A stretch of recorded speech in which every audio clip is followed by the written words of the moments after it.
창조주께 대한 사랑, 감사, 충성, 이 모든 것은 하와에 대한 사랑에 눌리어졌다.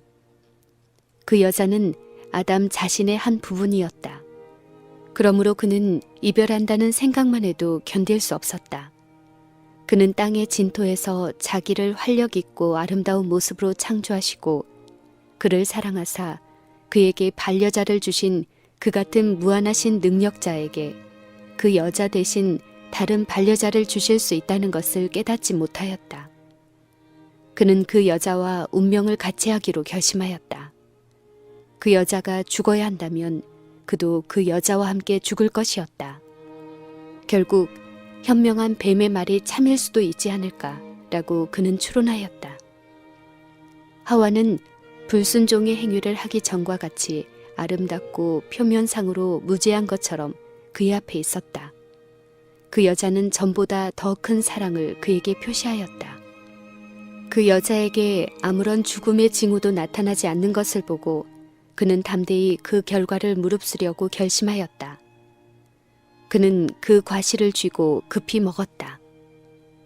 범죄한 후 아담은 처음엔 자기가 1층 더 높은 생존 상태에 들어가고 있다고 상상하였다. 그러나 곧 그의 죄에 대한 생각이 그를 공포심으로 채웠다. 지금까지 온화하고 일정한 온도를 유지하던 공기가 이 범죄한 부부에게 갑자기 차갑게 느껴졌다.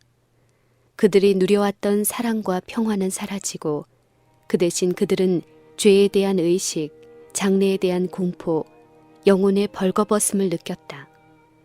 그들의 몸을 두르고 있었던 빛의 두루마기가 이제 사라져버렸다. 그리하여 그들은 스스로의 힘으로 가리개를 만들어 빛의 옷을 대신하려고 노력하였다. 왜냐하면 그들은 벌거벗은 채로 하나님과 천사들 앞에 설 수 없었기 때문이었다. 그들은 이제 그들의 죄의 참 성격을 깨닫기 시작하였다. 아담은 자기의 곁을 떠나서 뱀에게 속임을 당하도록 자신을 허용한 그의 반려자의 어리석음을 꾸짖었다. 그러나 그들 둘 모두 그처럼 당신의 사랑에 대한 많은 증거를 그들에게 주신 하나님께서 한 번의 범죄는 용서해 주시거나 그렇지 않으면 그들이 두려워했던 바 그렇게 무서운 형벌을 당하지 않을 것이라고 생각하였다. 사단은 그의 성공으로 기뻐 날뛰었다. 그는 여인을 유혹하여 하나님의 사랑을 불신하고 그의 지혜를 의심하고 그분의 율법을 범하게 하였으며 그 여자를 통하여 그는 아담을 넘어뜨렸다. 그러나 대입법자께서는 아담과 하와에게 그들의 범죄의 결과를 알리려 하셨다. 하나님께서 동산에 임하셨다. 그들은 무죄하고 거룩하였을 때에는 즐거움으로 창조주의 접근을 환영하였으나 이제는 무서워 도망하여 동산 가장 깊은 곳에 은신하려고 하였다. 그러나 여호와 하나님이 아담을 부르시며 그에게 이르시되 네가 어디 있느냐? 가로되 내가 동산에서 하나님의 소리를 듣고 내가 벗었으므로 두려워하여 숨었나이다. 가라사대 누가 너의 벗었음을 네게 고하였느냐? 내가 너더러 먹지 말라 명한 그 나무 실과를 네가 먹었느냐? 아담은 그의 죄를 부인하거나 변명할 수 없었다. 그러나 참회의 태도를 나타내는 대신에 그는 그의 아내에게 그리고 그렇게 함으로 하나님께 자신에게 죄를 씌우려고 노력하였다. 하나님이 주셔서 나와 함께하게 하신 여자, 그가 그 나무 실과를 내게 주므로 내가 먹었나이다.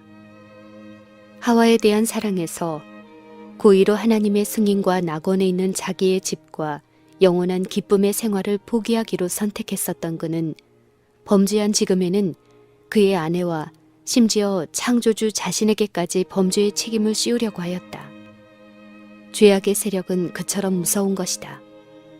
네가 어찌하여 이렇게 하였느냐고 물으셨을 때 그 여자는 뱀이 나를 꿰물어 내가 먹었나이다 라고 대답하였다. 왜 당신께서 뱀을 창조하셨습니까? 왜 뱀이 에덴에 들어오도록 허용하셨습니까? 이것들은 그 여자의 죄에 대한 변명 가운데 암시된 질문이었다. 이처럼 그 여자도 아담과 같이 그들의 타락의 책임을 하나님께 돌렸다. 자기 합리화의 정신은 거짓의 아비에게서 비롯되었다. 우리의 최초의 조상은 사단의 가마에 굴복되자마자 이 정신에 빠졌으며 아담의 모든 자녀들이 이 정신을 나타내오고 있다. 사람들은 겸손하게 그들의 죄를 자복하는 대신에 그 책임을 다른 사람에게, 환경에 또는 하나님께 씌움으로 자신들을 방어하려고 애쓴다. 그들은 심지어 그분의 축복까지도 그분께 불평할 이유로 삼는다. 그러고 나서 여호와께서는 뱀에게 다음과 같은 선고를 내리셨다. 네가 이렇게 하였으니 네가 모든 육축과 들의 모든 짐승보다 더욱 저주를 받아 배로 다니고 종신토록 흙을 먹을지니라. 사단의 매개물로 사용되었으므로 뱀은 하나님의 심판의 형벌을 함께 받게 될 것이었다. 들짐승 중에 가장 아름답고 경탄을 받았던 뱀은 가장 비천하고 혐오받는 짐승이 되어 사람에게나 짐승에게나 다 두려움과 증오의 대상이 될 것이었다. 뱀에게 하신 다음의 말씀은 사단 자신에게 직접적으로 적용되었으며 그의 최후의 패배와 멸망을 가리키는 것이었다. 내가 너로 여자와 원수가 되게 하고 너의 후손도 여자의 후손과 원수가 되게 하리니 여자의 후손은 네 머리를 상하게 할 것이요 너는 그의 발꿈치를 상하게 할 것이니라. 하나님께서 하와에게 그 후 그의 몫이 될 수밖에 없는 슬픔과 고통에 대하여 말씀하셨다. 여호와께서는 너는 남편을 사모하고 남편은 너를 다스릴 것이니라 라고 말씀하셨다. 창조 당시에는 하나님께서 그 여자를 아담과 동등하게 만드셨다.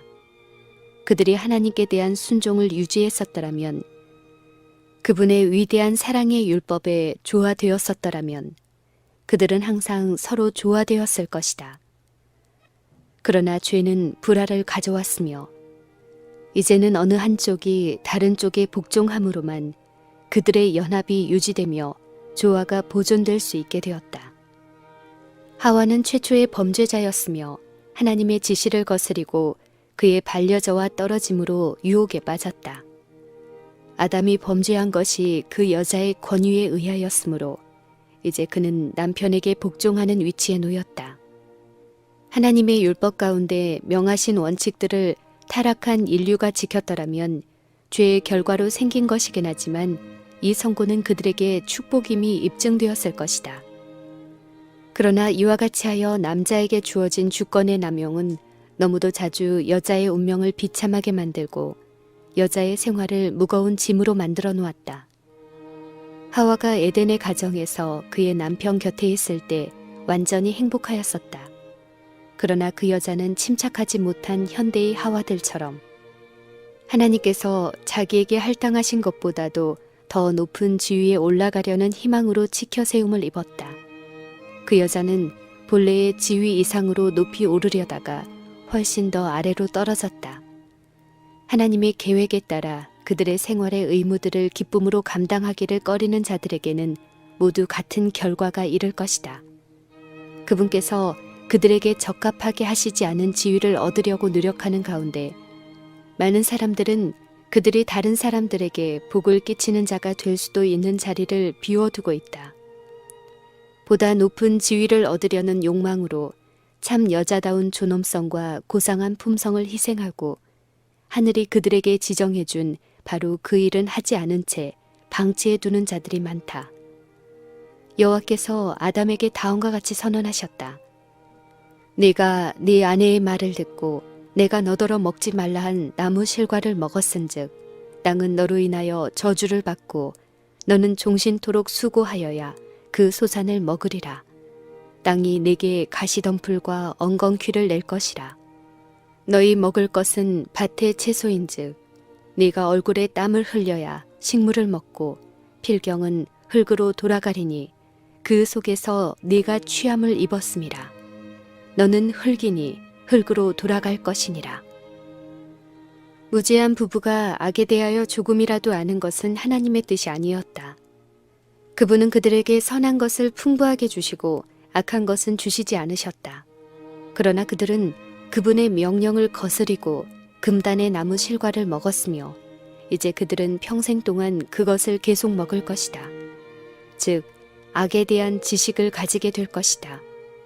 그때로부터 인류는 사단의 유혹으로 고통을 당할 것이었다. 지금까지 그들에게 맡겨졌던 즐거운 노동 대신 걱정과 수고가 그들의 운명이 될 것이었다. 그들은 실망, 슬픔, 고통, 그리고 마침내 죽음을 당할 수밖에 없을 것이었다. 죄의 저주 아래서 자연의 모든 만물은 하나님께 대한 반역의 특성과 결과에 대하여 사람에게 증거할 것이었다.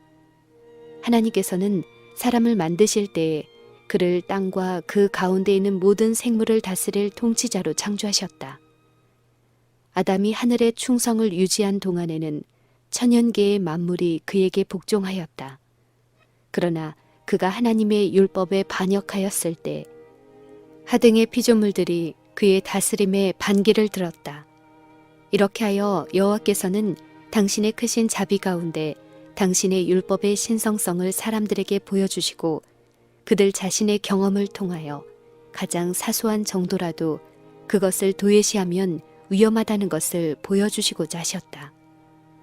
이제부터 사람의 운명이 될 수고와 염려의 생애도 사랑으로 지정된 것이었다.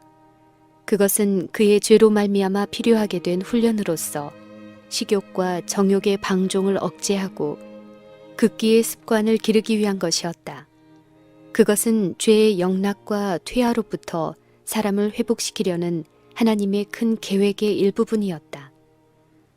우리의 첫 부모에게 주어진 네가 먹는 날에는 정녕 죽으리라는 경고는 저희가 금단의 실과를 먹은 바로 그날에 죽으리라는 것을 암시하지 않았다.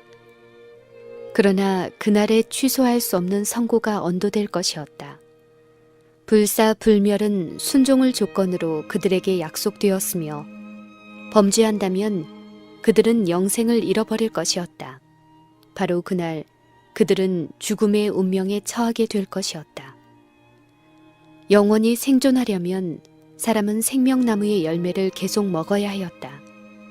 이것을 박탈당하면 그의 활력은 점차로 사라져 마침내 생명이 소멸될 것이었다.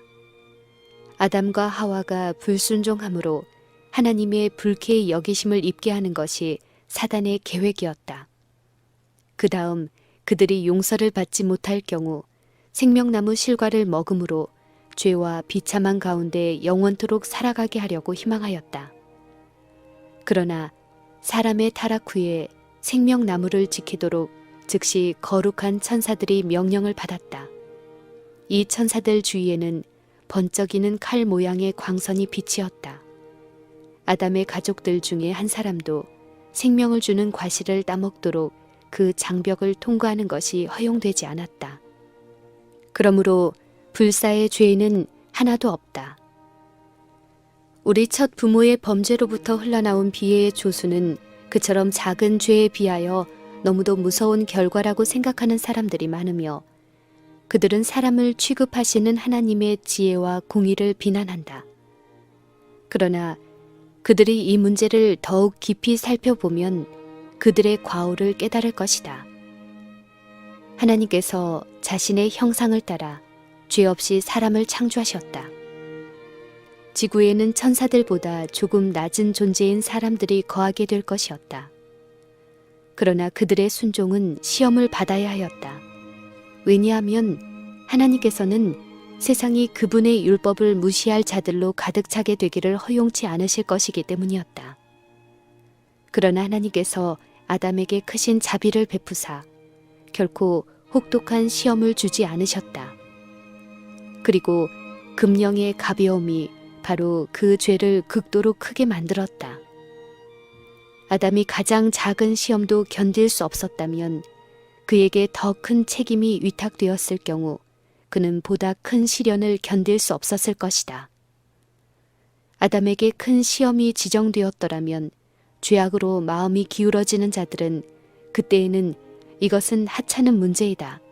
하나님은 작은 일에 대하여서는 그렇게 까다롭지 않으시다 라고 말하면서 자신을 변명했을 것이다.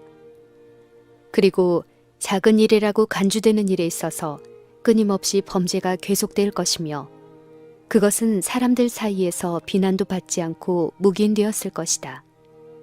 그러나 여호와께서는 죄는 경중에 관계없이 당신께 불쾌한 것임을 분명히 하셨다.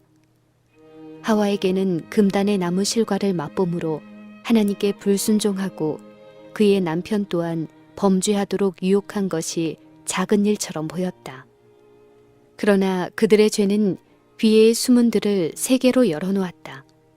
유혹의 순간에 악으로 내딛는 한 걸음이 가져올 무서운 결과를 누가 알 수 있겠는가? 하나님의 율법은 사람에게 구속력이 없다고 가르치는 많은 사람들이 그 율법의 법도를 순종하는 것은 불가능하다고 주장한다. 그러나 이것이 사실이라면 아담은 왜 범죄의 형벌을 당하였는가? 우리의 최초의 부모의 죄는 이 세상에 죄책과 슬픔을 가져왔으며 하나님의 선하심과 자비하심이 없었더라면 인류는 속절없이 절망 가운데 빠졌을 것이다. 아무도 스스로 속이지 말라. 죄의 삭은 사망이요. 인류의 시조가 범죄하여 사형의 선고를 받을 때와 똑같이 오늘날도 하나님의 율법을 범하고 벌을 받지 않을 수는 없다. 범죄한 후 아담과 하와는 더 이상 에덴에서 살지 못하게 되었다. 그들은 죄 없고 즐거운 집에 계속 살 수 있게 해달라고 열렬히 간청하였다. 그들은 행복스러운 거처를 소유할 모든 권리를 상실했음을 자백하고 앞으로는 하나님께 엄격히 순종하겠다고 서약하였다. 그러나 그들은 그들의 본성이 죄로 말미암아 부패되었고 그들이 악을 저항할 그들의 힘을 감소시켰으며 사단이 그들에게 더욱 쉽게 접근할 수 있는 길을 열었다는 말씀을 들었다. 무죄한 상태에서 그들은 유혹에 굴복하였었다. 죄책을 의식하는 지금의 상태에서 그들은 그들의 성실을 유지할 수 있는 힘이 더 적게 될 것이었다. 겸비하게 그리고 말할 수 없는 슬픔으로 그들은 아름다운 집에 작별을 고하고 죄의 저주가 내린 땅에 살기 위하여 나아갔다. 일찍이 그렇게 온화하고 일정한 온도를 유지하던 대기에 현저한 변화가 일어났다. 그러나 여호와께서는 자비로우시게도 극단적 한서에서 보호하시려고 그들에게 가죽옷을 마련해 주셨다. 시드는 꽃과 떨어지는 잎 가운데서 최초의 쇠퇴의 징조를 목격하고 아담과 그의 반려자는 오늘날 사람들이 죽은 자를 인하여 슬퍼하는 것보다 더 깊이 슬퍼하였다. 연약하고 우아한 꽃들의 죽음은 참으로 슬픔의 한 원인이었다. 그러나 미끈한 나무들이 잎들을 떨어뜨릴 때에 그 광경은 죽음이 모든 생명의 운명이라는 엄숙한 사실을 마음에 생생하게 심어주었다. 에덴 동산은 사람이 그 즐거운 길들에서 추방된 후에도 오랫동안 지상에 남아 있었다. 타락한 인류는 오랫동안 그 무제한 시대의 집을 바라보도록 허락되었다. 그 들어가는 입구는 파수 보는 천사들로 말미암아 차단당했다. 하나님의 영광이 그룹 천사들이 경비하는 낙원의 문에 나타났다. 하나님의 영광이 그룹 사이에 나타났으며 후에는 이것을 쉐키나라고 불렀으며 이스라엘 예배의 중심인 지성소 안에 거하였다. 아담과 그의 아들들은 이곳으로 하나님을 예배하기 위해 나아갔다. 그곳에서 그들은 율법에 대한 순종의 맹세를 새롭게 하였는 바 바로 그 율법을 범함으로 말미암아 그들은 에덴에서 추방당했었다. 죄악의 조수가 온 세상을 휩쓸었고 사람들의 악행이 홍수로 말미암아 그들의 멸망을 결정지었을 때 에덴을 창설하신 손이 그것을 지상에서 철수시키셨다. 그러나 새하늘과 새 땅이 있게 될 최후의 회복의 때에 에덴은 태초 때보다 더 영광스럽게 단장되어 회복될 것이다. 그때 하나님의 계명을 지킨 자들이 생명나무 아래서 불사의 활력을 들이마실 것이다. 무궁한 세월을 통하여 무제한 세계의 거민들은 그 즐거움의 동산에서 죄의 저주로 더럽혀지지 않은 하나님의 완전한 창조 사업의 표본, 사람이 창조주의 영광스러운 경륜을 성취하였더라면 온 지구가 그렇게 되었을 표본을 바라볼 것이다.